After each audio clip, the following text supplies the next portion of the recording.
Boa noite, então iniciou a gravação, sou a professora Melissa, essa é a disciplina de tópicos especiais em Engenharia Ambiental e Urbana e Hidrologia Urbana, no terceiro quadrimestre de 2021. Sejam todos bem-vindos, sejam todas bem-vindas, né? Então, já apresentei brevemente a Tatiana, ela vai falar um pouquinho mais de novo daqui a pouco, né? Ela é a nossa colaboradora aí do CTA, que está fazendo estágio da docência aqui na disciplina. E ela vai percorrer com a gente aí essas semanas, principalmente auxiliando na parte de SIG, né, do uso do QGIS. Então, nessa primeira semana, turma, que a ideia é a gente apresentar o curso, né, apresentar o formato do curso, e aí entrando um pouquinho já na temática específica da disciplina, falando o que são as condicionantes da hidrologia em bacias urbanas, por que existe toda uma área da hidrologia chamada hidrologia urbana, né, e entrando um pouquinho também na introdução da modelagem de cheias urbanas, que vai pautar aí os nossos trabalhos aqui nessa disciplina, né? Então, só contextualizando, né? O curso de tópicos especiais em Engenharia Ambiental e Urbana, ela é uma disciplina de formato livre. Quem cursou tópicos na última oferta, com certeza não viu o mesmo conteúdo que está sendo passado nessa oferta. Essa é a dinâmica da disciplina de tópicos. É uma oportunidade para docentes e discentes trabalharem questões atuais relacionadas ao curso de Engenharia Ambiental e Urbana, e, eventualmente, algumas disciplinas que são ofertadas nesse formato venham a se tornar disciplinas regulares, obrigatórias ou de opção limitada do curso, na medida em que se vê que tem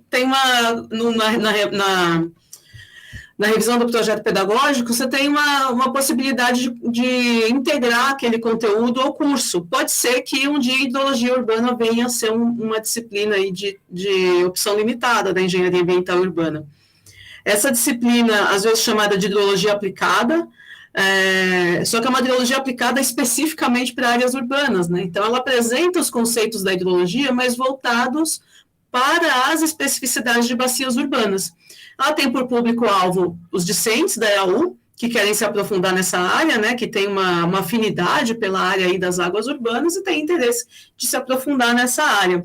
E o propósito é capacitar engenheiros e engenheiras a elaborar diagnósticos de cheias urbanas, diagnóstico principalmente quantitativo, para bacias de médio ou grande porte. Eu vou ter que ficar tirando do modo apresentação, gente, para ir permitindo o pessoal entrar. Nas próximas, acho que eu vou passar o controle para a Tati, né, Tati? Não tem como passar no meio da apresentação, né? Tudo bem, nas próximas a gente planeja isso melhor. Tudo bem. Deixa eu deixar aberto aqui o chat para eu ir vendo aqui, se vocês comentarem alguma coisa.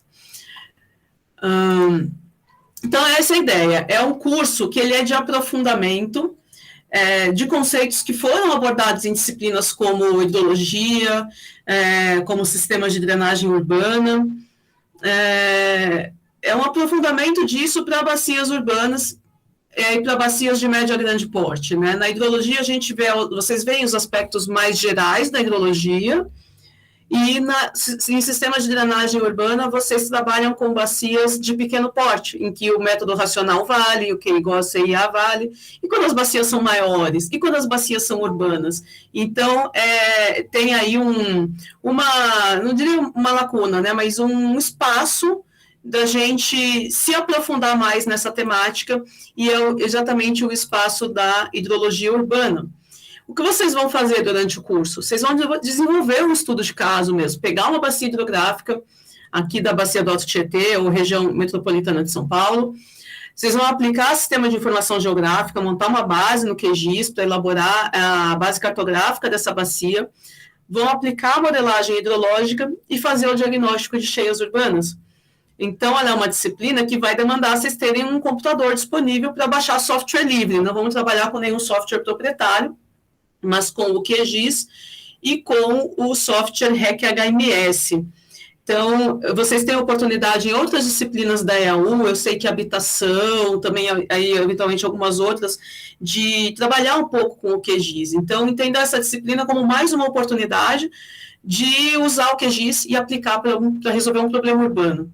porque isso aí é capacitação para vocês, né? Saírem do curso com a maior familiaridade possível com as ferramentas que vocês vão usar aí no dia a dia, né? Depois de formados aí atuando na profissão. E é também uma oportunidade de sair com mais um diferencial, que é modelar uma bacia urbana, né? Ter uma ideia de, quando chove nessa bacia, quando chove tantos milímetros, isso dá enchente, não dá enchente, quanto de enchente que dá, o que pode ser feito para reverter e estudar essas possibilidades do ponto de vista quantitativo. Então, é uma disciplina de capacitação que ela vai trabalhar com conceitos que já estão familiares, de certa forma, a quem já cursou hidrologia e drenagem urbana, e para quem ainda não cursou essas disciplinas, eventualmente é uma disciplina que vai demandar um pouco mais do que o TPI dela, mas ela é possível de ser cursada. O que vai acontecer é que às vezes eu vou chamar algum conceito aqui que vocês ainda não têm a familiaridade, vão precisar buscar em referenciais aí, que eu vou sempre passar para vocês também. É daí que eu vou pegar um fio aqui que saiu do meu computador. Então, assim, então, eu diria assim que o maior requisito aí para cursar a disciplina é a vontade de cursar a disciplina, porque não tem conceitos assim limitantes de conteúdo prévio que impeça, que inviabilize de vocês cursarem. Muito embora ela seja, sim, um aprofundamento da hidrologia e da drenagem, e quem já está familiarizado com essas duas áreas vai eventualmente ter mais facilidade aí de lidar com a disciplina. E vai precisar de computador, para poder instalar 2 softwares que são livres e que não costuma dar grandes problemas aí para instalar em computadores de uso normal, corrente, não precisa de nada muito elaborado para poder rodar esses softwares, né? Então, a estrutura do curso, gente, ela vai ter... Toda semana eu quero encontrar com vocês aqui. Então, isso é uma coisa que eu vou fazer diferente em relação ao quadro passado, que eu fiz cursos totalmente assíncronos e eu fiquei com muita saudade de encontrar vocês. Então, eu acho que rende quando a gente se encontra, tá? Mas uma coisa que eu vou também manter da experiência aí anterior é as aulas disponíveis no YouTube. Então, eu vou fazer um híbrido. A proposta é a seguinte: todo o conteúdo teórico, vou continuar fazendo aula gravada e colocar no YouTube público e fica lá, e vocês podem consultar quando quiserem, até depois que terminar o curso, fica lá. Tá? Mas a gente faz esses encontros síncronos, que vão ser gravados, mas daí eu não vou deixar público, eu vou deixar no YouTube não listado, vocês que têm o link vão poder acessar. Porque aqui vai aparecer a imagem da gente, a gente falando, então é uma coisa muito mais do nosso curso propriamente, não é público, né? Então, vou deixar restrito aos alunos e quando acabar o curso eu tiro do ar. Mas o conteúdo teórico, a parte teórica, os conceitos, os fundamentos, resolução de exercício, exemplo de atividade, tudo isso vai estar na aula gravada. Então, o que a gente vai vir fazer aqui, afinal? Nós vamos desenvolver projeto, a Tatiana vai ajudar com o QGIS, vamos compartilhar a tela, trocar compartilhamento de tela, o grupo abre o compartilhamento, mostra onde está a dificuldade, a gente resolve, vou tirar dúvida para as atividades semanais, vou esclarecer, vamos discutir os conceitos da aula teórica, então é um momento da gente estar junto. Não conta presença, tá? A aula síncrona não conta presença, mas é um momento muito rico da disciplina e eu vou pedir que, pelo menos a parte de acompanhamento do projeto, tenha pelo menos um do grupo toda semana aqui. Se não der para o grupo todo vir, tudo bem, mas pelo menos um de cada grupo, né? Então, a gente vai trabalhar com atividades semanais. A gente está num dia da semana que vai ficar muito prejudicado nesse terceiro quadro. O terceiro quadro já é um quadro de muitos feriados. Se vocês pensarem, aí está tudo no terceiro quadro. O 12 de outubro, o 1º de novembro, o 15 e 20 de novembro, que emenda aquela super semana de feriado. Então, ele é um quadrimestre mais curto e, particularmente, o nosso curso vai ser muito afetado por esses feriados. A gente vai ter 3. Desses 3, eu vou usar uma reposição, a gente vai entrar na semana de reposição para usar um dos dias, não os 3. Então, vocês vão ter, de certa forma, uma vantagem, que é ter tempo a mais para fazer o projeto. Porque a gente vai ter 10 semanas de aula e vocês têm as 12 semanas aí para poder ir desenvolvendo a parte de projeto. Então, vamos pensar aí nos feriados como uma coisa que vai auxiliar, né? Não atrapalhar. Eles estão aí e a gente lida com eles, não é mesmo? Então, vai ter atividade semanal. No total vão ser 8 atividades, das 10 semanas que a gente vai ter efetivamente de aula vão ser 8 atividades, elas vão contar tanto para o conceito quanto para a frequência. Vai ter um projeto em grupo. Nesse projeto, vocês vão escolher uma bacia hidrográfica, vão montar a base cartográfica dela. A Tati está aqui para dar o suporte para vocês, eu também, com o que eu conseguir, né, com o que eu souber, eu sei um QGIS muito aplicado para a minha área, mas algumas coisas eu posso ajudar. Fazer um diagnóstico dessa bacia, das cheias, principalmente nessa bacia, identificar os pontos de interferência, cidade, hidrologia, que vão demandar uma intervenção e fazer proposições para o controle de cheias nessa bacia. E vocês vão fazer isso através de modelagem hidrológica. E o tempo total de dedicação? A gente tem 4 horas. Os encontros síncronos não vão durar 4 horas. Eu estou propondo a gente se encontrar aqui semanalmente das 19 às 20h30, estourando aí às 21h. Aí fica aí um tempo a mais, onde vocês vão assistir o vídeo da semana do YouTube, que geralmente tem de 40 a 50 minutos, e fica um tempinho ali também para desenvolver o projeto. Então, eu estou contando que as 4 horas do I da disciplina, daí sobra. Vamos contar assim, contando o tempo de aula, tanto de assistir vídeo, quanto vir no encontro síncrono, de 6 a 8 horas. Talvez às 8 horas, para quem não tenha cursado ainda hidrologia e drenagem, vai precisar correr um pouco atrás, né? Então, esses encontros síncronos vão ficar gravados, vai ficar disponível, link restrito. Todas as aulas teóricas vão ficar disponíveis por tempo indeterminado, acesso público, tá? Então, esse é o formato do curso. Antes de eu ir adiante, queria saber se alguém tem alguma consideração, alguma dúvida aí sobre esse formato, alguma sugestão. E daí, se não tiver, a gente segue adiante. Que aí eu vou começar a entrar um pouco agora apresentar um pouco a disciplina, né, a temática, o que é essa área, afinal, da hidrologia urbana, né? Bom, eu vou seguindo, vocês podem me interromper a qualquer momento, tá bom, gente? Às vezes eu não consigo olhar o chat, mas aí a Tati também pode olhar, se tiver alguma coisa no chat, passa para mim, né, Tati? Pode deixar, eu olho aqui. Beleza, mas também pode abrir o microfone e falar, tá bom? Então, a gente vai trabalhar a hidrologia urbana, nós vamos trabalhar exatamente em cima do conceito de bacia hidrográfica, né? Aquela área de drenagem que é absolutamente comparável a uma folha de couve, né? Uma área onde toda gota d'água precipitada sobre ela vai convergir através de ramais aí chamados córregos, ribeirões, né? Riachos, vão convergir para um curso d'água principal. Então, se a gente pegar qualquer ponto no curso d'água principal, é possível traçar uma área na superfície do terreno onde toda gota de chuva que cair nessa área vai necessariamente convergir para aquele ponto. E se esse ponto calhar de ser o ponto final desse curso d'água, ele é chamado exutório, viu, gente? É exutório o nome da coisa. Exutório é sotaque da professora Maria. Mas a pronúncia no português é exutório mesmo. Então, às vezes, quando já aconteceu de eu encontrar engenheiros formados na UFABC e saber que é da UFABC porque falava exutório. Né? A professora Maria está fazendo história e criando uma marca aí. E se acontecer do exutório ser no mar, daí é chamado de foz. Dizem, né? Eu acostumei chamar de foz o ponto final de qualquer rio, mas dizem que só se for no mar é que é foz, do contrário, é um exutório.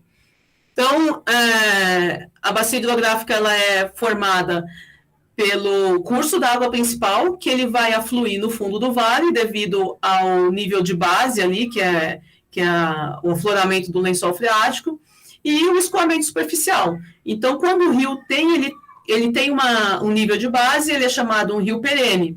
E aí ele vem a cheia, né? Forma o escoamento superficial e ele entra em vazão de cheia. Quando não tiver chuva, ele tem a vazão de base. E quando o rio não tem esse afloramento do lençol, tem só o fundo do vale ali, o tal VEG, mas não tem o afloramento do lençol, então ele é chamado um rio intermitente, né? Aqui na região sudeste, a gente tem por característica que praticamente a totalidade dos cursos d'água são rios perenes. E aí as bacias vizinhas são delimitadas por uma linha imaginária aqui, que a gente chama de divisor de águas, mas que é possível traçar essa linha porque ela é formada de pontos bastante concretos. É um ponto onde, se uma gotinha d'água cair ali, ela vai se dividir igualmente, metade para cada lado, metade para cada bacia hidrográfica. Então, essa é a caracterização de bacia.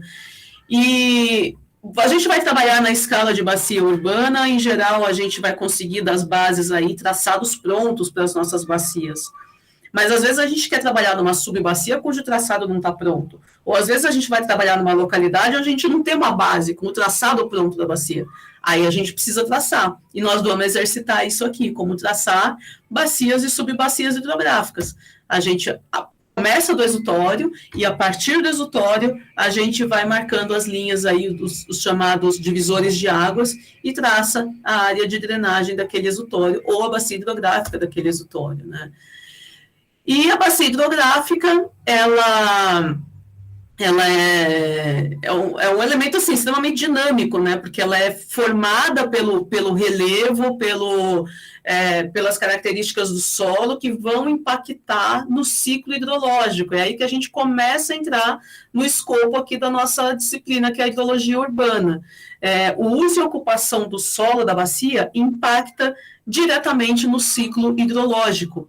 Porque aquela dinâmica de chuva e uma parte infiltra, uma parte escoa, uma parte evapora, uma parte evapotranspira, isso começa a ser afetado pela presença da cidade e como a cidade vai interferir ali nos recursos naturais, como que vai ser a cobertura desse solo, a formação de ilhas de calor vem impactar no ciclo hidrológico, a retirada de vegetação. Então, a nossa interface aqui a hidrologia urbana, ela tem as duas condicionantes principais. Uma é a escala. A gente sai da escala de bacia do Rio.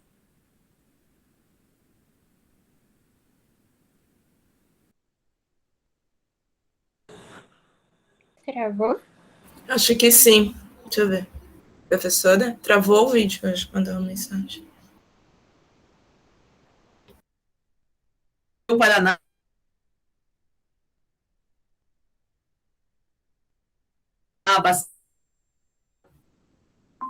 Oi, turma, eu caí. Sim, eu ia mandar mensagem. Mas está gravando aí, eu vou explicar o que acontece. O lugar da minha casa, que é a prova de crianças, nem sempre, eventualmente pode ter alguma invasão aqui. É um lugar que, infelizmente, a internet não pega direito. Aí eu conecto no celular. E aí, quando o celular toca, a conexão cai. E nós vamos lidar com isso o curso inteiro, gente. Não tem muito o que fazer. A solução para isso é eu ir para o meio da sala e aí não vai mais ser a prova de crianças, né? Então, voltando aqui do ponto que eu estava, o que eu estou dizendo é que quando a gente fala que vai trabalhar com bacia urbana, com hidrologia urbana, a gente tem que ter duas coisas principais em mente. A escala é muito mais próxima. A gente não vai trabalhar com bacia urbana na escala 1 para 50 mil, na escala 1 para 25 mil. A gente começa a conversar na escala 1 para 10 mil. Mas a gente se aprofunda até a escala 1 para 1000, às vezes até 1 para 500. Então, esse é o primeiro ponto. Nós não vamos trabalhar com bacia do Tocantins, bacia do Paraná, não, nós vamos trabalhar com a microbacia do córrego próximo, entendeu? É outra escala. E a outra condicionante é que é uma bacia extremamente antropizada. Não é mais um ciclo hidrológico natural. E a gente vai precisar trabalhar não só com um ciclo modificado, mas com interfaces extremamente complexas entre a bacia e os elementos urbanos que estão no entorno. Então, essa é a característica da hidrologia urbana que a faz um capítulo, um subcapítulo da hidrologia. É uma hidrologia aplicada para o contexto urbano. Então, é aí nessa interface que nós vamos trabalhar. Então, mas que especificidades são essas, né? Por que a bacia urbana merece um capítulo só para ela? Por que a hidrologia urbana é diferente da hidrologia tradicional? Por que ela é um item à parte? Né? Porque tem especificidades. A gente lida com bacias extremamente modificadas, né? Pela ocupação urbana. Então, a gente tem, por exemplo, as altas taxas de impermeabilização, são bacias que infiltram um pouco. Então, aquele hidrograma lá do estado natural da bacia, né, você tem uma bacia natural e você tem um hidrograma ali, um gráfico da vazão no tempo natural. Na medida que essa bacia é ocupada, essa impermeabilização faz com que os escoamentos aconteçam muito mais rápido e em maior volume, porque se perde a infiltração ou parte dela. E a gente modifica, buscando restabelecer alguma condição de equilíbrio, para obter alguma sustentabilidade ali hidrológica, a gente implanta medidas de controle, mas a gente não traz a bacia de volta para o estado natural. Né? A gente traz ela para uma condição de sustentabilidade diferente da natural. Então, essa é a dinâmica aí da relação da cidade com a permeabilidade com o ciclo hidrológico, né?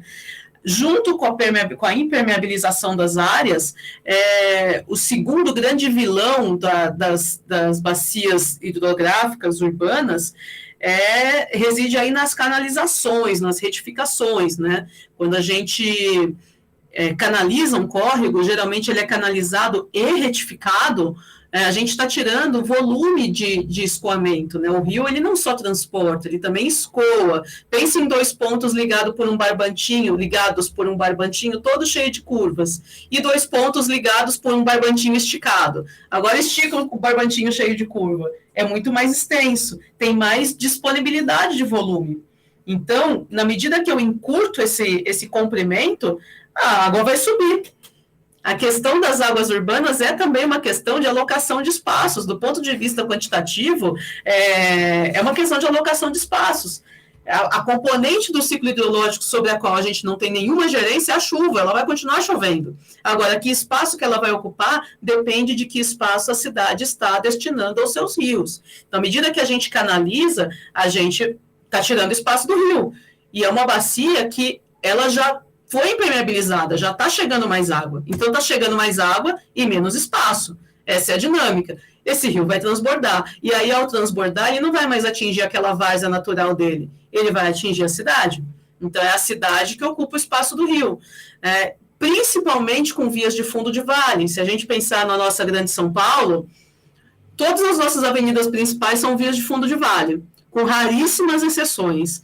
Uma exceção, a Avenida Paulista, ela é um espigão. Espigão é o divisor de águas. Se lá no meio da ciclovia da Avenida Paulista cair uma gotinha de água, ela vai se dividir, metade vai para o Rio Pinheiros, metade vai para o córrego do Anhangabaú ali e vai chegar no Tamanduateí. É assim que ela se divide. É um raro caso de avenida que não é um fundo de vale. Todas as outras são fundo de vale.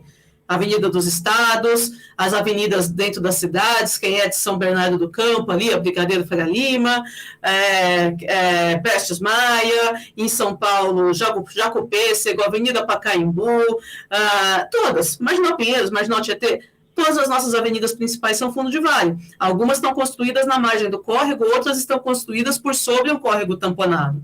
Então, a gente ocupa o fundo de vale, principalmente com avenidas. Tatiana depois pode falar até um pouquinho mais sobre isso. Assim.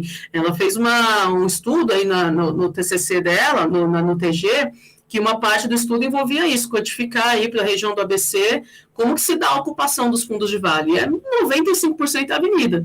Então, a gente sempre pensa, as várzeas são ocupadas por ocupação irregular, também, mas o principal mesmo é uma ocupação regular, é a cidade regular ocupando essas várzeas. Como que isso impacta?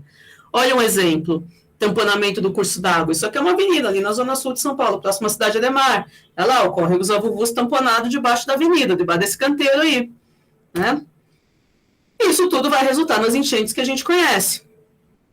Outro grande problema, que pode não nos afetar aqui na bacia do Alto Tietê, a gente não tem, mas nas bacias costeiras, é uma supressão generalizada de manguezais. Isso vai afetar tanto a questão quantitativa, passa a ter enchente, porque perde-se essa área de amortecimento, quanto a questão qualitativa. Você vai chegar com uma água muito mais poluída no corpo receptor final, na baía, ali no oceano, porque não tem esse tratamento ali nessa zona de manguezais. Lixo, esgoto presentes. Eu sempre importo essa foto aqui do professor Tucci, que é o Fusca Rolha. Que chega de tudo no Rio, gente. Tudo que não... Toda a falta de saneamento que acontece na bacia hidrográfica vai parar onde? No Rio. O lixo que não é coletado, o esgoto que não é coletado e tratado, e tudo. Sofá, pneu e até Fusca. Vai tudo parar no Rio. Então, quando a gente vai falar de águas urbanas, a gente vai lidar na nossa realidade, com um curso d'água que está extremamente poluído. Não é qualquer medida que a gente consegue implantar sem tratar juntamente a qualidade. Nós vamos lidar com problemas fortes de erosão e de assoreamento, justamente por causa da supressão da mata ciliar. Nós vamos lidar com habitações precárias, instaladas dentro dos córregos, colocando em risco a vida humana, colocando em risco a saúde humana, a saúde das pessoas. Existe uma interface, a Tati deu aí o spoiler do termo, né, da sociohidrologia, existe uma interface muito forte das questões sociais com as questões hidrológicas nas nossas cidades. Então, é questão para o hidrólogo urbano ter em mente a questão de habitamento precário e favela instalado por cima dos rios. Como lidar com isso? Né? Como tratar a questão das águas urbanas na dinâmica da urbanização das favelas? Isso nós vamos falar um pouquinho aqui na disciplina. Então, quais são os desafios aí das bacias urbanas? É como a gente trazer uma abordagem integrada. Uma abordagem que pense na quantidade, o controle das enchentes, que pense na qualidade, integrada necessariamente à quantidade, que pense na reinserção dos rios na paisagem urbana, que pense em restabelecer a permeabilidade, a infiltração dessas bacias, e que pense na resiliência frente a eventos extremos. Esses são os nossos desafios aqui na disciplina. E uma das ferramentas que a gente tem à mão é a modelagem hidrológica, porque ela é uma ferramenta de diagnóstico e ela é também uma ferramenta de estudo e projeto. Né? O que é um modelo? Por que a gente modela uma bacia hidrográfica? Né? Um modelo ele é uma representação da realidade que vai nos permitir prever a resposta para um dado estímulo. E quando a gente está falando de hidrologia, o nosso sistema é quem? É a bacia hidrográfica. O estímulo é a chuva, a resposta é a vazão. Então, a gente consegue prever o comportamento da bacia para diferentes chuvas, para fazer um diagnóstico. E eu aplicar esse mesmo modelo para estudar possíveis alternativas que a gente pode aplicar nessa bacia para tratar esses problemas. Então, a gente pode dimensionar também essas alternativas. Então, a modelagem ela é muito útil. Na escala que a gente vai trabalhar, que são bacias maiores do que aquelas que a gente vê lá em drenagem, que são bacias pequenininhas, que a gente consegue aplicar uma modelagem concentrada, mais simples, que é o método racional, nessa escala de bacias um pouco maiores, até bacias grandes, né, a gente passa a demandar, a gente precisa ter uma ferramenta de modelagem à mão. Né, e possivelmente um software para poder aplicar essa modelagem de uma maneira mais eficiente. E aí a modelagem para bacias urbanas, ela tem duas componentes. Uma a gente vai ver aqui, que é a modelagem hidrológica. Ela simula a bacia hidrográfica, ela nos fornece a vazão, ou um hidrograma, o gráfico das vazões no tempo, resultante de um determinado evento de chuva. Né? Estamos com tempo. A outra componente é a modelagem hidráulica, ela simula o curso d'água, ela nos fornece a linha de inundação ou a mancha de inundação a partir de uma determinada cheia. Ah, mas só a modelagem hidrológica não dá para fazer diagnóstico? Dá, e a gente vai fazer aqui um diagnóstico simplificado da parte do ponto de vista hidráulico, um diagnóstico que tem uma componente hidrológica, modelagem, e uma avaliação se aquela vazão passa ou não na calha do rio. Agora, para saber, uma vez que ela não passe, qual vai ser o nível de inundação, se o rio vai subir 10 centímetros, 50 centímetros ou 1 metro, aí é a modelagem hidráulica que nos dá essa resposta. Tá? Bom, então a modelagem hidrológica, ela é a representação sobrou um slide aqui, gente. Ela é a representação desse processo na bacia hidrográfica, ela é essencialmente a representação do ciclo hidrológico por meio de equações matemáticas que descrevem esse processo. Né? Então, ela vai prever vazões a partir de uma chuva. E a gente tem diferentes tipos de modelagem, 3 tipos, principalmente, de modelagem hidrológica.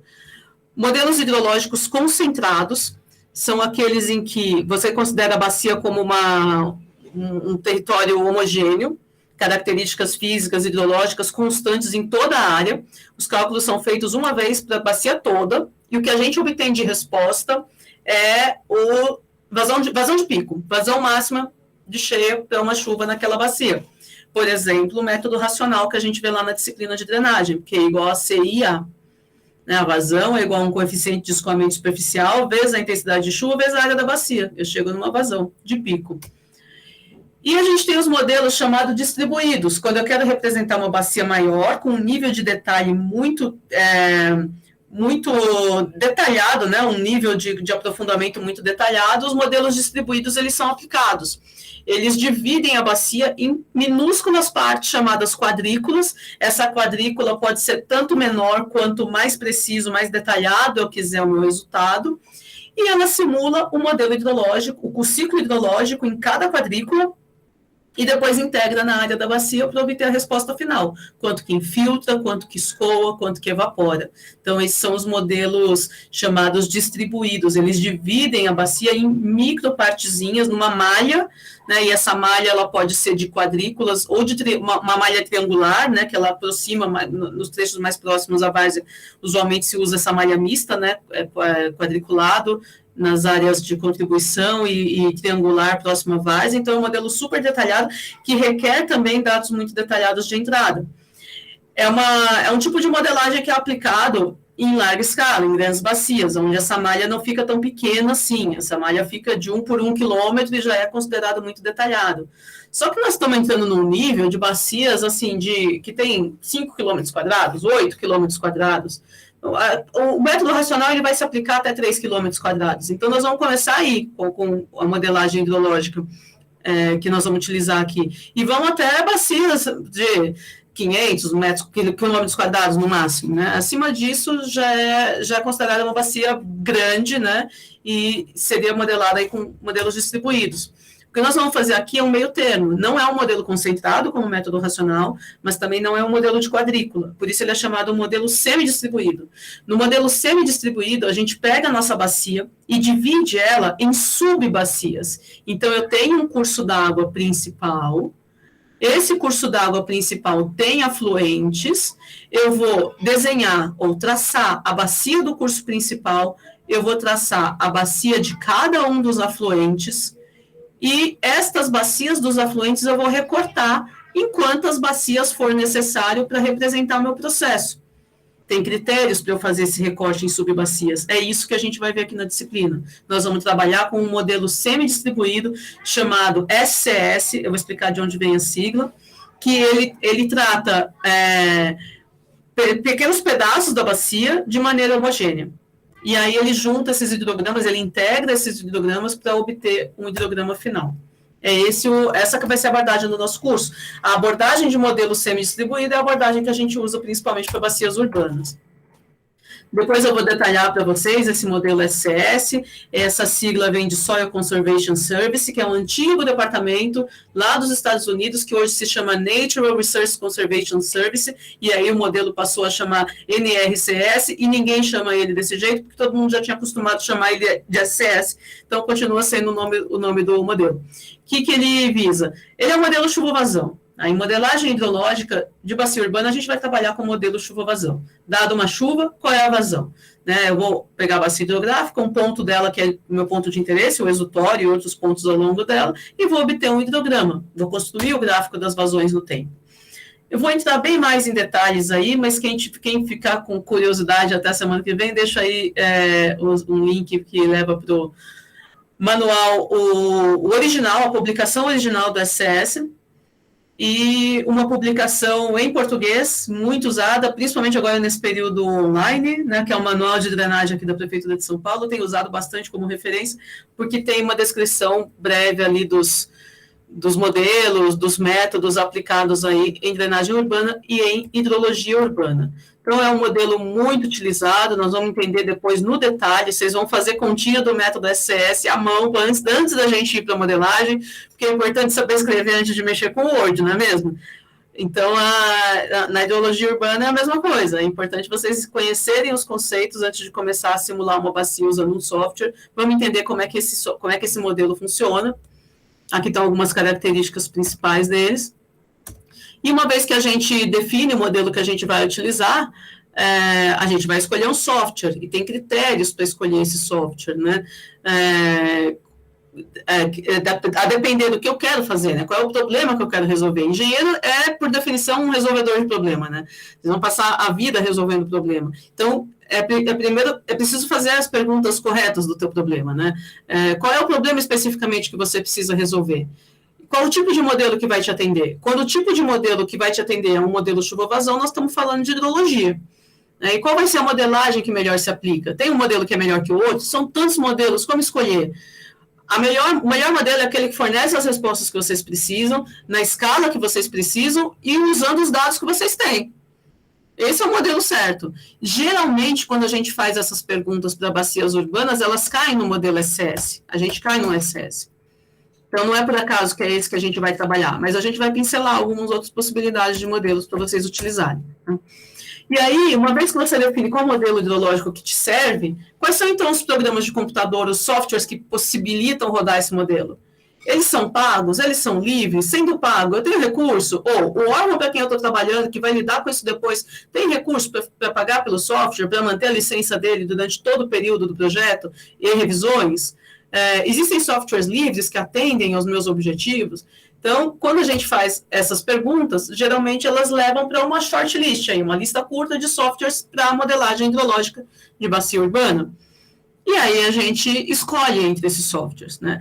A gente refina a nossa busca. Softwares que trabalhem com modelos conhecidos, que não sejam a caixa preta, né? Remetendo aí a caixa preta do avião, que é blindada. Tem software que é blindado, você não sabe o que tem lá dentro, você não sabe o que ele está rodando. Como é que você vai usar isso para tomar decisões na escala de bacia, de cidade? Você não sabe o que ele está rodando. Infelizmente, tem software que é desse jeito.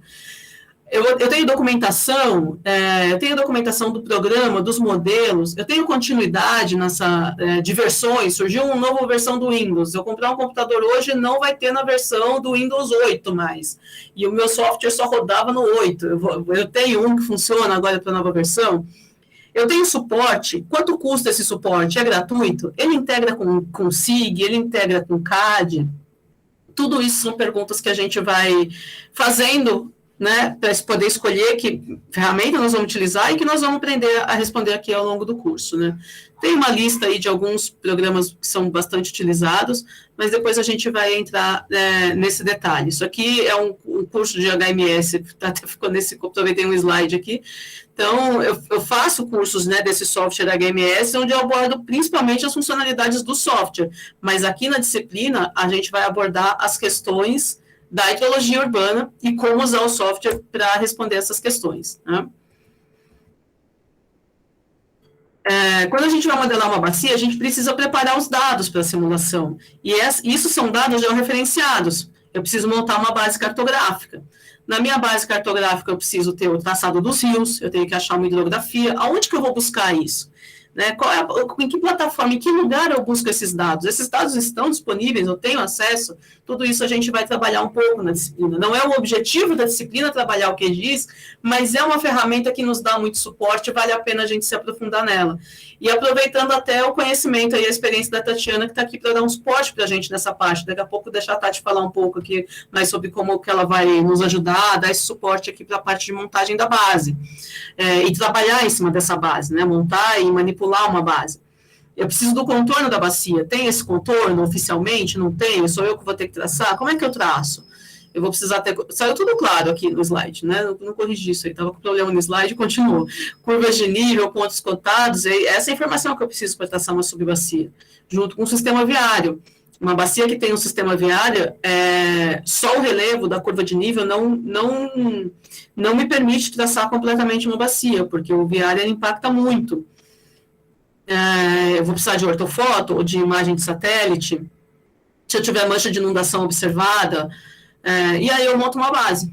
Eu monto uma base sobre a qual eu vou trabalhar. Então, isso vai ser a nossa primeira parte aqui do projeto, é isso, a gente vai fazer junto. Outros dados relevantes são dados que eu busco como dados secundários, dados de monitoramento e levantamento de campo, que eu vou lá fazer. Então, por exemplo, localização de pontos de inundação frequente, mancha de inundação observada. Se eu tenho projetos existentes para a área que tenham sido implantados recentemente, que então tenha alterado alguma coisa relevante lá na minha base cartográfica, por exemplo, quando passa uma rodovia no meio da bacia, certamente você criou um divisor de águas. Estou dando um exemplo. Né? Em menor escala, passar uma rua numa bacia muda a dinâmica das águas naquela bacia. Se eu tenho monitoramento hidrometeorológico, vamos falar sobre monitoramento aqui também, né? Chuva, vazão, isso me ajuda a calibrar meus modelos, né? Se tem cadastro da rede, para eu poder saber que curso d'água é esse, com qual seção, com qual declividade, se está aberto, se está tamponado. E, eventualmente, a gente vai a campo também, especialmente na escala de microbacia urbana, e a campo é bem, bem importante. Olha, difícil um estudo até hoje que eu tenha feito sem ir a campo ver o lugar. Né? Indo a campo, a gente vê a enchente, porque a enchente deixa marcas, ela deixa marca nos muros, nos postes, a gente olha casas que têm comporta, você sabe, você já consegue estimar até que nível a água chega naquele lugar. A gente consegue esclarecer o caminho das águas em trecho de dúvida, identificar pontos de restrição ao escoamento, enfim, a ida a campo ela é bem importante. Conversar com moradores, né, conversar com pessoas que estão na bacia há mais tempo, que sabem dizer, porque o nosso modelo ele só é válido se a gente validar, entendeu? Então, a gente faz uma modelagem hidrológica, a gente precisa validar com dados. Que dados são esses? Monitoramento hidrológico e níveis observados. Então, é muito importante a gente ter esse tipo de dado. Aqui estão alguns exemplos de cadastro, mas eu não vou ficar muito nesse detalhe, não, porque a gente vai ver isso com todo o detalhamento depois. E aí, a gente monta uma base que se chama topologia da bacia para simulação. A gente divide a nossa bacia em subbacias. Tem critérios para fazer isso. Nós vamos ver quais são esses critérios. Isso aqui é um exemplo da bacia dos Avuvus. Mas eu vou pular alguns slides aqui, que vai parar aqui meio sem querer. Eu vou passar algumas referências para vocês.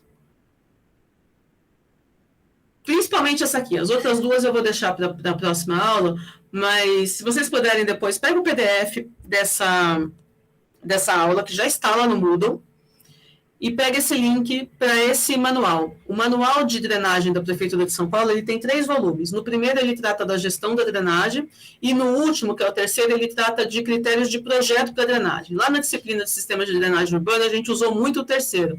Aqui em hidrologia urbana, nós vamos usar muito o segundo, que ele trata dos aspectos tecnológicos e fundamentos. Da hidrologia urbana que ele trata. Então, esse é o link direto para o manual. Acho que esse é o link direto para o volume 2. Mas é interessante também baixar o 1 e o 3, porque falam de aspectos de gestão, no caso do 1, e de projeto, no caso do 3. Mas nós vamos focar aqui no 2, que é a parte dos fundamentos. Isso aqui são os manuais do modelo, mas a gente vai ver isso depois. Bom, gente, tem atividade, como eu falei para vocês, vai ter atividade toda semana. A ideia é que essa atividade não tome aí muito tempo da vida de vocês, porque vai ter um projeto também, mas é uma forma de manter vocês conectados aqui com a disciplina, né, fazendo atividades semanais, embora tenha prazo de 2 semanas para entregar, mas a gente pega um ritmo de fazer atividades semanais, né.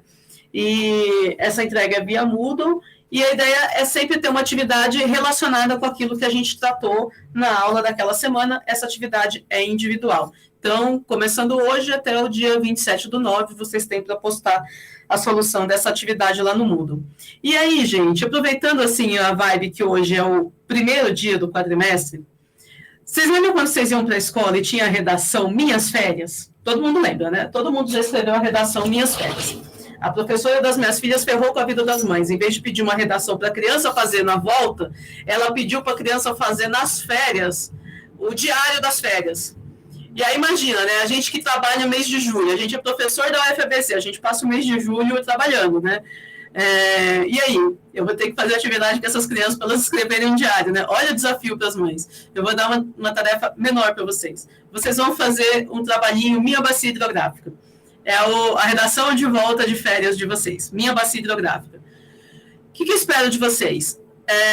À luz daquilo que a gente conversou um pouco brevemente hoje, uma bacia hidrográfica ela é transformada pela cidade. A bacia hidrográfica ela molda também a cidade, né? Se vocês pensarem, a cidade ela é ocupada a partir do rio. A cidade ela vai do fundo do vale para o vale. A cidade sobe o vale e ela vai de jusante para montante. Vocês podem pegar histórico de cidades, de ocupação de cidades, ela é assim que acontece. Vamos pegar o nosso rio da UFABC, o Tamanduateí. A Várzea do Carmo foi ocupada primeiro. Foi colocado lá o mercado de peixe, o Mercadão da Cantareira. Os pescadores que se reuniam ali naquela região para vender o peixe. A cidade foi crescendo a partir dali. Né? Então, a ocupação de uma cidade, se vocês pegarem grandes civilizações, a ocupação se dá a partir do rio. Então, o rio, ele transforma a cidade, mas a cidade também transforma o rio. Porque daí a cidade, a jusante, ela se molda, né? Ela se conforma para uma determinada calha do rio e vai ocupando dali para montante, vai subindo o vale e vai impermeabilizando. Aí, aquela calha já não comporta mais. Então, as pessoas que estão ali primeiro passam a sofrer enchente. Aí, a dinâmica da mobilidade vai sendo alterada também. Constrói-se as avenidas, canaliza esse rio. Olha o que fizeram com a Várzea do Carmo, com a Tamanduateí. Olha como é que é o rio Tamanduateí hoje na frente do Mercadão de São Paulo, no Mercadão da Cantareira. Ele é um canal de concreto. Tem 2 avenidas. Claro que dá enchente. Isso é só um exemplo. Então, o que eu quero que vocês façam nesse trabalhinho Minha Bacia Hidrográfica? À luz disso que a gente conversou hoje, apresentar um texto muito breve, 2 páginas tá bom. Só não falo uma, porque uma é pouco, porque vai ter uma figura que eu complementar da página. Descreva a bacia hidrográfica. Pode ser onde você mora, pode ser onde você trabalha, pode ser uma que você goste. Qualquer bacia hidrográfica, mas não a grande bacia. Não estou falando de rio Tietê, não estou falando de rio Tamanduateí. Eu estou falando do córrego, do ribeirão. Você sabe em que bacia você mora? Você sabe qual é o córrego, o ribeirão que passa perto da tua casa, ou perto do teu trabalho, ou perto de um local que você gosta na cidade? É isso, esse é o exercício. Qual é a bacia hidrográfica daquela região? Busca uma imagem, pode ser do Google Earth. Esse córrego, ele está fechado? Dica, ó, vai lá no site do Rios e Ruas, eles são ótimos para indicar que rio que passa, aonde. Ótimo, Rios e Ruas. Pode ser do Google Earth, mas se você tiver familiaridade com alguma base, qualquer base, pode buscar também dali uma ortofoto, uma imagem da bacia, e apresente uma imagem dessa bacia e do curso d'água principal. Pode traçar uma linha ali em cima do Google Earth, se o curso estiver tamponado. Se for possível, coloque o traçado da bacia, o traçado que você acredita que seja da área que contribui para essa bacia. Se não der para traçar a bacia, se não tiver o traçado da bacia, tudo bem. Mas tente identificar, tente fazer um traçado aproximado de qual é a área que contribui para aquele córrego. E a seguir eu dou alguns elementos para guiar o teu texto. Descreve no texto qual é a bacia que você escolheu, o nome da bacia é o nome do curso d'água, né? A bacia do córrego Caçaquera, tem um exemplo em Santo André, entendeu? A extensão aproximada desse curso d'água, a área de drenagem aproximada, a qual bacia ele pertence? De novo, o exemplo do Caçaquera, ou a Piaí, lá no centro de Santo André, na Vila Vilma, é o córrego Apiaí, ou às vezes é o... Oh, meu Deus, o famoso, esqueci o nome, o Guarará, né? Tem o Apiaí, Santo André tem o Apiaí, o Guarará é o Caçaquera. O Apiaí é o menorzinho. O Apiaí, ele é afluente do Tamanduateí, que por sua vez é afluente do Tietê, né? A qual bacia aquela subbacia pertence. E tente identificar quais são os principais problemas hidrológicos daquela bacia. Essa bacia dá enchente. Essa bacia tem canalização tamponada, ela tem via de fundo de vale instalada em cima, tem problemas de coleta de lixo, então chega muito lixo nesse canal. Tente identificar quais são os principais problemas hidrológicos que acontecem nessa bacia. Quais são as principais condicionantes urbanas que modificam o estado natural dessa bacia. Por exemplo, tem uma avenida marginal a esse rio, né? Uma condicionante urbana bastante forte. E como é que essa condicionante impacta? O que ela causa? E aí, tenta fazer um exercício. Eu quero que depois vocês revisitem esse texto ao final desse curso e vejam se e o quanto e o como vocês evoluíram nessa temática. Tenta fazer um exercício como engenheiro ambiental e urbano. Como você acredita que a sua área de atuação pode contribuir para melhorar esses problemas que você listou, dessa interface hidrologia-cidade nessa bacia hidrográfica? Então, isso é uma tarefa, ela é um desafio e ela é um convite a entrar na disciplina. Essa é a proposta. A vocês entrarem, mergulharem nesse universo que é a hidrologia urbana. Então, essa é a tarefa, fazer a redação Minha Bacia Hidrográfica na volta das férias. Gente, eu queria abrir para a Tatiana falar um pouco, dizer um pouco aqui o que ela está fazendo aqui, como é que ela vai contribuir com vocês, e depois para cada um poder falar um pouco aí da disciplina também, se era isso mesmo que esperava, se não é nada disso, dar tchau com a professora, de boa, todo mundo continua amigo, não tem problema. Essa é a ideia aqui. Na semana que vem, a gente já vem com o escopo do projetinho que vocês vão fazer, do estudo, não é nem projeto, vocês vão fazer um estudo de caso. A gente já vem com o escopo do estudo de caso que vocês vão fazer. Por hoje, é isso. Queria abrir para a Tatiana e depois para vocês também. Obrigada, turma. Pessoal, obrigada, professora. Então, boa noite para todos. Então, como que eu vou poder ajudar vocês, né? É uma troca de experiência, na verdade, né? Eu acho que quando a gente começa a trabalhar com geoprocessamento, QGIS, geralmente muitas pessoas dão aquela renegada, né? Fala, poxa, vou ter que mexer com software, não sei mexer. Mas eu falo para vocês que quanto mais você trabalha com geoprocessamento, mais afinidade você vai adquirindo. Eu falo isso porque no meu TG, eu comecei a fazer meu TG, eu sabia muito pouco de entrar, manipular camadas, entender o que eu estava fazendo, né, com software. Eu estou falando isso por quê? Porque conforme a disciplina vai caminhando, vão surgindo dúvidas que o aluno, às vezes, começa a desistir, né? Ele desestimula. Então, a primeira dica que eu dou para vocês, assim, antes de começar o quadrimestre, parece uma dica besta, mas salva a vida.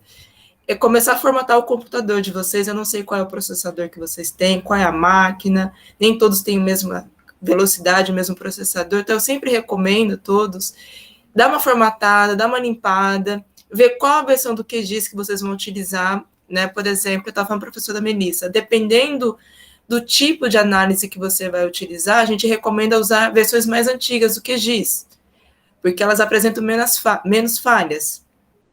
Eu falo isso porque eu fui monitora naquele curso de cartografia da professora Ângela, e deu muito problema no final do curso. Por quê? Porque a gente estava trabalhando com TIFF, né, que geralmente são as matrizes, e vetores, que são shapes. Então, na hora que a gente ia cruzar essas informações, o shape estourava, a informação não cruzava. Então, eu sempre recomendo ao aluno, sempre no início do quadrimestre, criar uma pasta. Então, cria uma pasta na atividade de trabalho, falando, olha, a disciplina da professora Melissa, todas as bases que vocês forem utilizar, sempre é importante você ver qual é a base, a origem, a escala que você está utilizando. No caso aqui, vai ser mais fácil, né? Porque a gente vai baixar a maioria do GeoCead. Mas se você vai pegar bases públicas, como do SEAD, Sensebrap, IBGE, elas vão vir com formatos e projeções diferentes. E geralmente o pessoal não formata a projeção. O que acontece? O ponto estoura, cai no meio do oceano, a professora está travando, eu não consigo fazer. E são dicas que a gente vai pegando no dia a dia. Talvez tenha alunos que tenham mais experiência com o QGIS, né? Mas tem outros alunos que é o primeiro contato, ou só fez a disciplina de habitação. Então, eu vou falando, eu sempre vou pontuando junto com a professora, falando assim, cuidado aqui, uma dica que eu dou, esteja alinhado com o curso, porque o que acontece muito nessas disciplinas aplicadas, às vezes a pessoa não consegue terminar a disciplina bem, porque ele não está alinhado com o curso.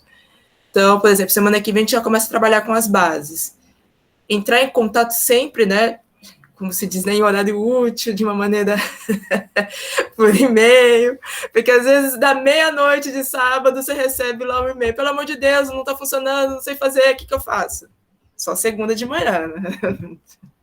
Então, eu sempre falo assim, no mestrado também, ninguém vai estar livre do geoprocessamento. Eu fiz uma disciplina na energia, muitos alunos foram surpreendidos porque achavam que ia trabalhar só tópicos de energia e tiveram que manipular bases. Muitos, assim, tiveram metade do curso só para começar a interagir com o QGIS. Então, eu falo que desde hoje, quem for, né, prosseguir na disciplina, comece a interagir com o QGIS. Eu vou tentar ajudar vocês, assim, em partes mais difíceis, de layout, de mapa, né, que a professora Melissa me relatou que no quadro passado teve gente que deu print da tela e mandou. Eu acho que nós, como engenheiros ambientais, né, que vamos trabalhar em consultorias, a gente não dá print de tela, né? A gente vai lá, faz um layout, coloca o mínimo de informações. Mas Tatiana, não sei fazer. Então, a gente coloca o mínimo de informações, o norte, a legenda, a fonte do dado. Todo dado tem uma fonte, né? Você não está criando dado.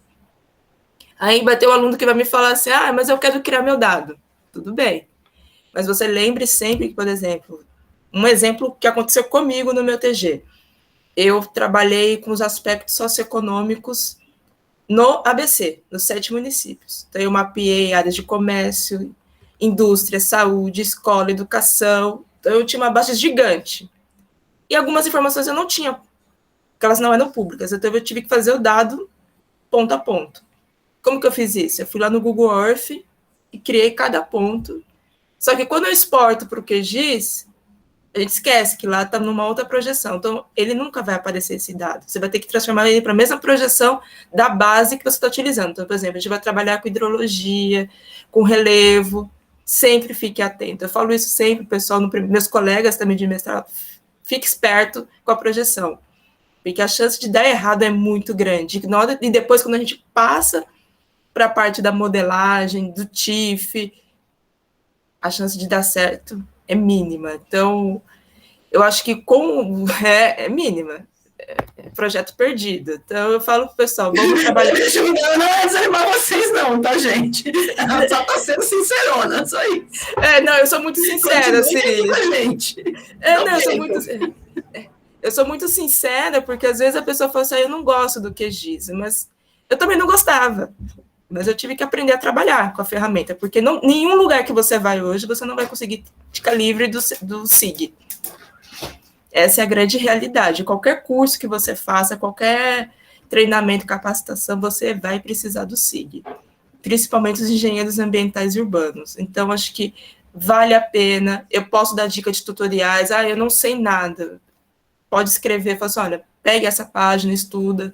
E a gente vai trocando informação, porque é uma troca, né? Pode ser que tenham colegas que tenham muito mais experiências com a ferramenta, e a gente troca. Acho que é um espaço de troca, né? Não é um espaço de imposição. Acho que quando você está trabalhando com geoprocessamento, a gente tem que trocar. E aí uma questão que a professora Melissa falou é a gente aprender a trabalhar com dados públicos. A gente não se dá conta, a gente acha que toda a informação é pública, ela não é. Então, isso é importante, acho que desde a graduação, saber, você não tem todos os dados públicos. Quando eu trabalhei também na questão de arruamento, para saber quais eram as principais vias que estavam praticamente dentro do córrego, na região do ABC, eu fui descobrindo, falei assim, essa informação eu não tenho, essa informação, o que eu vou fazer? Não vou entregar o TG? Eu não vou entregar o trabalho final de conclusão de curso? Então, a gente vai começando a se organizar, que eu acho que isso também faz parte de quem vai trabalhar nessas áreas. Tem empresas que compram as bases, mas muitas empresas, você vai ter que criar uma maneira de conseguir a informação. E eu acho que, para encerrar, né, acho que falar um pouco, né, por que eu vim colaborar, né, eu estou fazendo mestrado no CTA, que é uma continuação do meu TG, né, eu peguei uma parte não deu para fazer tudo no TG, então o TG... A professora Melissa me convidou, né, para dar continuidade nesse trabalho.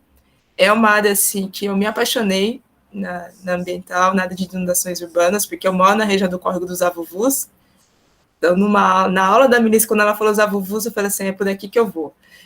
E eu acho que é uma disciplina, assim, que a gente aprende muito. A gente não faz ideia de quanto uma inundação impacta na vida das pessoas.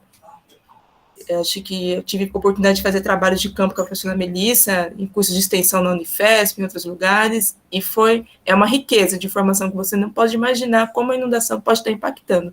Hoje eu estou trabalhando na área de saúde, né, uma engenharia ambiental, trabalhando com epidemiologia. Então, eu acho que é uma disciplina que o aluno tem que estar aberto para querer fazer, querer se desafiar. Acho que é uma disciplina muito bonita. Eu sou super suspeita, então eu espero ajudá-los, trocar informações, espero que todos tenham um curso assim, excelente, um bom quadrimestre. Aproveitem muito essa disciplina, porque ela é muito rica. Obrigada, Tati, querida, sempre querida mesmo. Muito obrigada. Eu tenho certeza que o nosso curso se engrandece muito com a presença da Tatiana aqui. Ele permite ganhar uma outra dimensão. Em geral, assim, outros cursos eu traria uma base pronta para vocês, uma bacia pronta, e aí vocês teriam que, no máximo, manipular essa base. Aqui vocês vão ter a oportunidade de montar uma base desde o começo. Pensem como um enriquecimento aí mesmo para a vida, né? Vocês têm Cartigel, onde vocês aprendem ali os fundamentos. Eu sei que em habitação vocês aplicam bastante os fundamentos, né?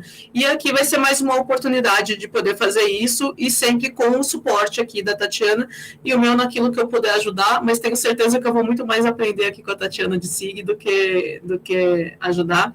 Eu venho de uma geração que não tinha o QGIS, né? Então, eu tenho uma formação de engenharia civil, e depois uma formação assim de trabalhar com bases muito no CAD e no ArcGIS. E o ArcGIS, ele é uma licença proprietária. Para botar uma chavinha a mais, você tinha que ter uma licença. né? E aí, às vezes, o lugar que você está trabalhando compartilha aquela licença entre diversas pessoas. Então, você não tinha muito acesso a estudar um SIG, a aprender o SIG. Então, assim, eu sou muito defensora dos softwares livres nesse sentido, assim, da popularização mesmo, da gente poder baixar em qualquer computador e trabalhar. Então, o software de modelagem hidrológica que eu vou trazer para vocês aqui é um software livre também. Não tem absolutamente nada contra os grandes softwares proprietários, eles são lindos, eles são ótimos, mas eles não são acessíveis, eles custam milhares de dólares uma chavinha. Aqui a gente é profissional de educação ou estudante. Depois vocês vão ser profissionais liberais, vão trabalhar em empresas, mas vocês vão trabalhar muito com o setor público, ou no setor público, ou para o setor público, que não tem condição de ficar bancando licença, entendeu? Então, assim, o QGIS, ele vem popularizar o SIG.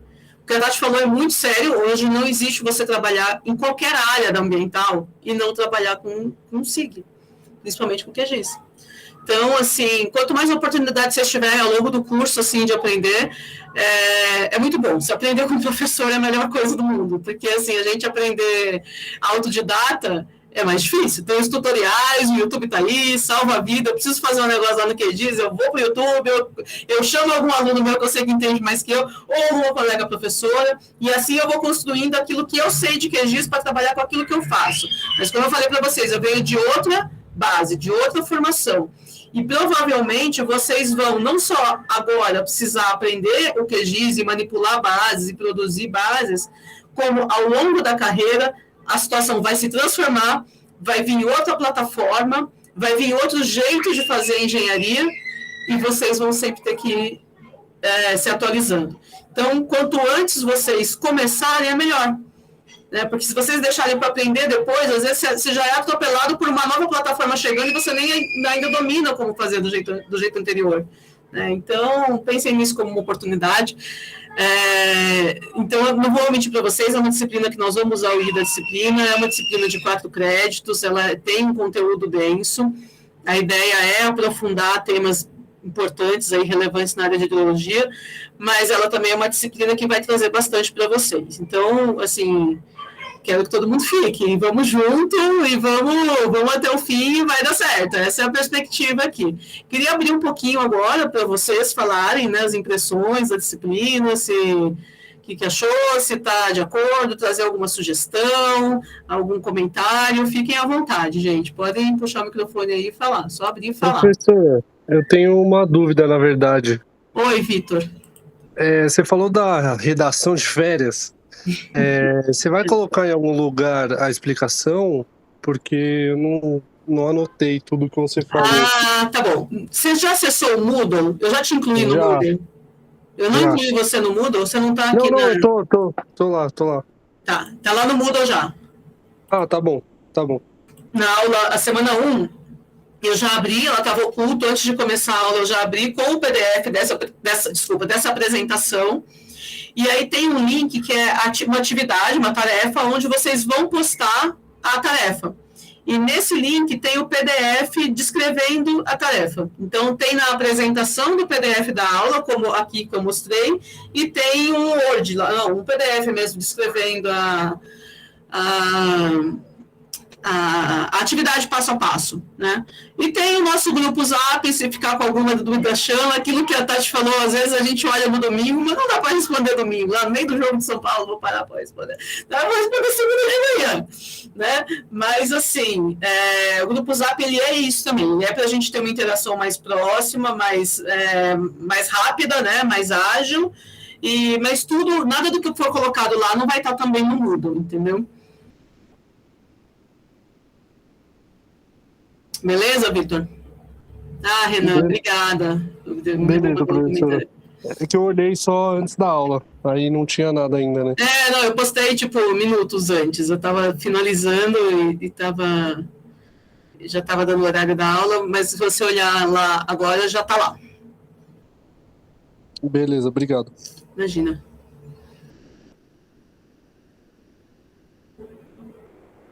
Bom, gente, eu espero ver todo mundo aqui de novo, então, semana que vem.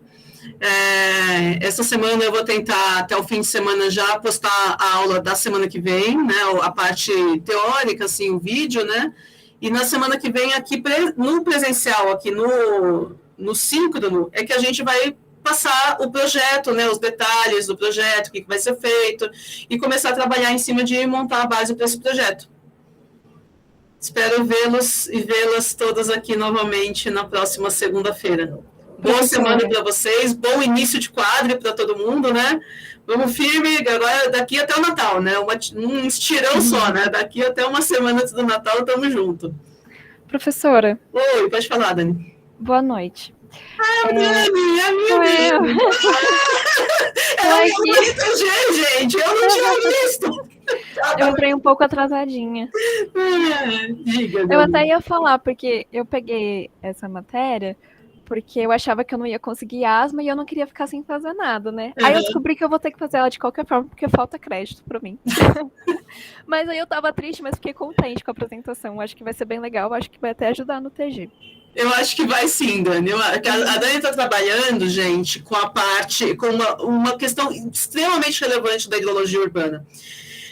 Que é o seguinte, a gente tem um grande problema de ocupação das áreas de mananciais na região metropolitana de São Paulo, na bacia do Alto Tietê. E muito se faz em termos de urbanização destas áreas no entorno.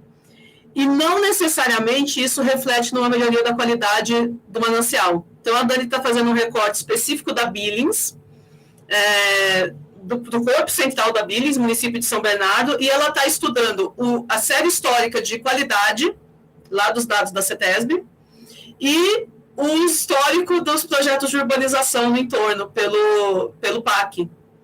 E está tentando fazer uma correlação. Geralmente, quando você urbaniza, é óbvio que tem uma melhoria na qualidade da saúde, né, das pessoas. Essa é a interface que a Tati está trabalhando no mestrado. A questão saúde e hidrologia. Mas, existe uma melhoria equivalente no corpo d'água? Às vezes não, porque esse esgoto só foi coletado, mas não foi tratado. Quer falar um pouco, Dani, do teu trabalho? Aproveita que você está aí. Nossa, eu acho que eu não resumiria melhor. É exatamente isso, assim. Agora eu fui... Assim, conforme você vai fazendo, você vai achando uma coisa, né? Porque para mim eu tinha certeza que tinha um efeito, um impacto significativo no corpo hídrico, porque melhorava, não sei o quê. Mas aí você vai estudando, você fala, não necessariamente. É um pouco frustrante, eu acho, às vezes, mas conforme você vai estudando, você vai entendendo mais e isso é enriquecedor, né? Para o seu conhecimento e tal. Mas o resumo é isso aí, não falaria melhor. É frustrante, mas ao mesmo tempo traz caminhos, né? A gente entende que uma urbanização por si só, ela não vai trazer uma melhoria no corpo hídrico se ela não vier acompanhada do tratamento dos esgotos. Né? E aí aquela dinâmica da gente pegar esse esgoto, transportar por longos coletores, 30 quilômetros de coletor-tronco até chegar numa ET, lá em Barueri ou lá na ET ABC, isso se torna tão dispendioso que muitas vezes não é feito. Aí a companhia só coleta e continua jogando no mesmo corpo d'água. Aí urbanizou, melhorou a qualidade da vida das pessoas, melhorou a saúde, melhorou o entorno, melhorou os aspectos urbanísticos, mas não refletiu em melhoria do corpo hídrico. Então, isso nos traz caminhos também para o planejamento da nossa cidade, né? Então, diria que, assim... É frustrante o ritmo que as coisas andam, mas é muito importante a gente identificar o problema, como eu digo assim, botar a mão na ferida mesmo, é aqui que está o problema, é aqui que tem que mexer. Enquanto não mexer nisso, não vai melhorar a qualidade do manancial, sabe, gente? Então, assim, hidrologia urbana, a Dani escreveu muito bem, é um pouco frustrante. Né? É um pouco frustrante. A Tatiana está estudando a relação das áreas... afetadas por inundações e as doenças de veiculação hídrica, partindo de dados das UBSs das regiões afetadas. Quer falar um pouquinho também, Tati?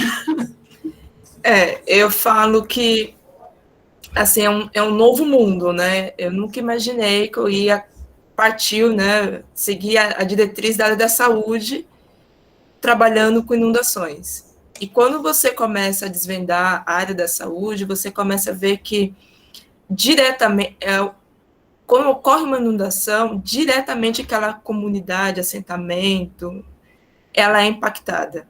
Diretamente, assim. E são situações, são cenários que a gente não consegue imaginar como grande é o gasto para o Estado, para o município, quando ocorre uma inundação.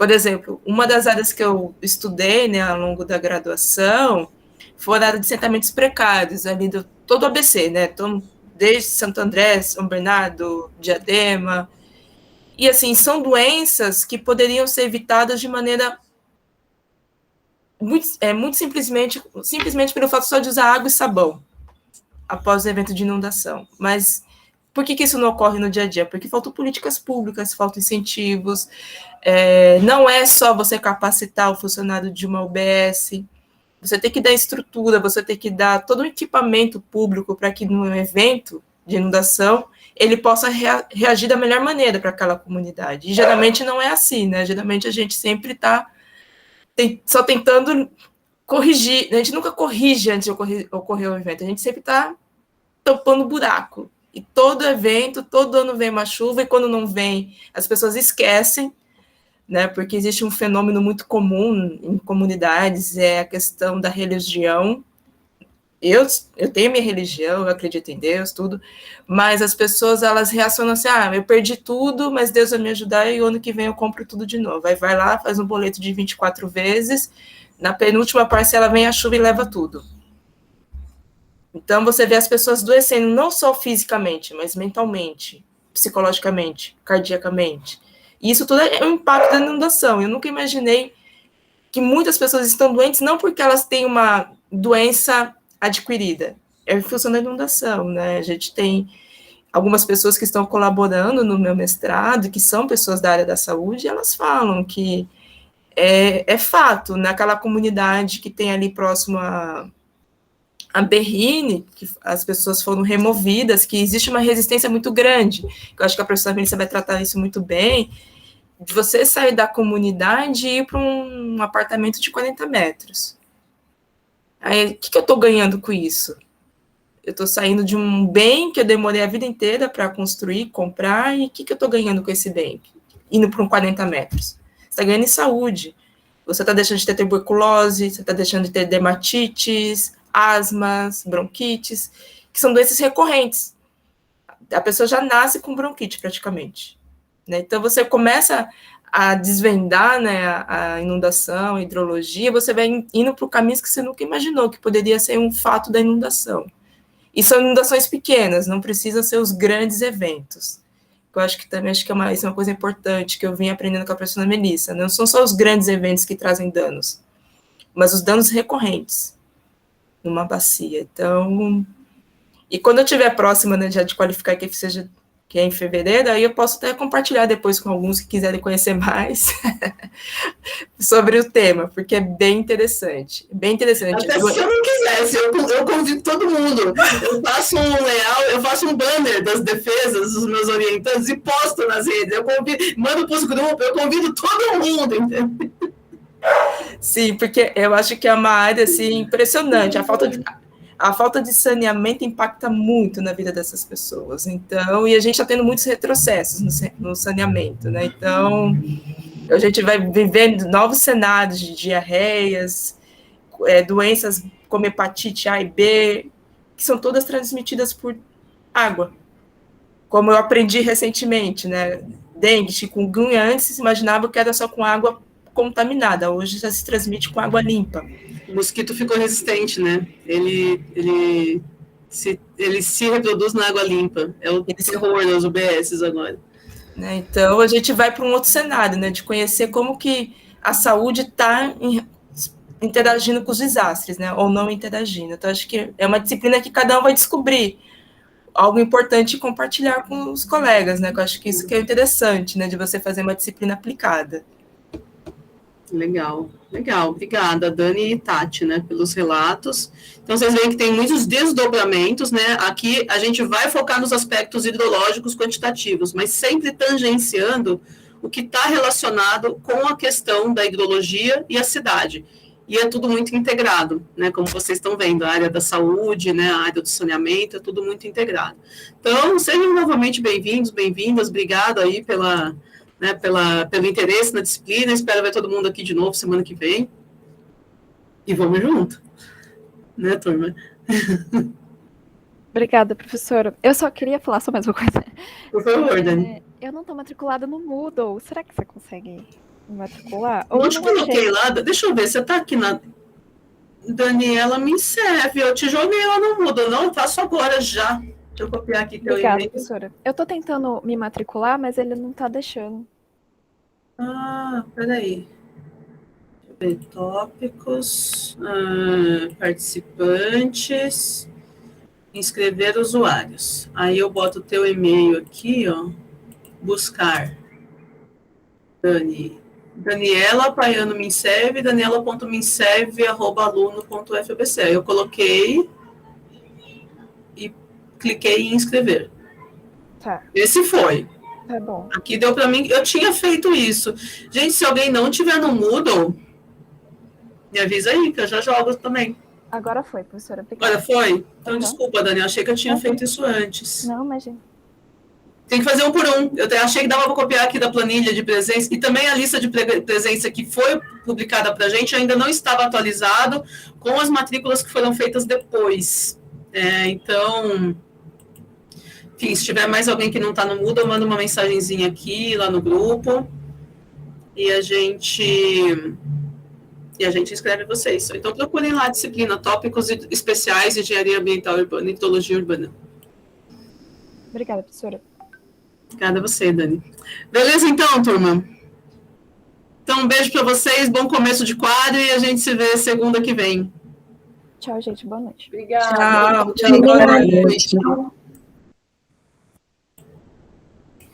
Tchau, professora. Boa noite. Tchau, tchau. Tchau, tchau. Obrigado. Boa noite. Alô. E Tatiana também. Boa noite. Boa noite. Ai, ai, muito bom, Tatinha. Querida, brigadão, viu? Acho que começamos bem, né? Graças a Deus. A gente vai se falando, Tati. Beijo. Bom, beijo. Boa semana. Tchau, tchau. Você também, tchau.